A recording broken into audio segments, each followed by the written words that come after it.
Hello, traders. Today is Wednesday, July 23rd, and this is my analysis for the US dollar Canadian, and we are on the daily time frame.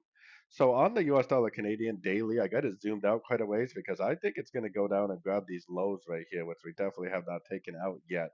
So I am definitely still bearish, especially with the fact that we made this another lower high.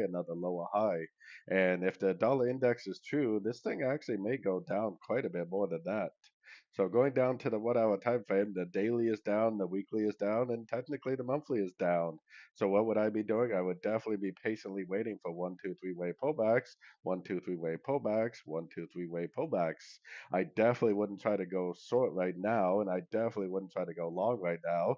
I unfortunately, unless you're already in a trade, I think the strategy is to either be waiting for an exit to a sort that you're already in, or the strategy would to be patiently waiting for another sort at the end of another three-way pullback. Either scenario, I think, requires a little bit of patience. So, anyways, don't forget to check out my website, fxpipcollector.com. And as always, thank you for watching and happy trading.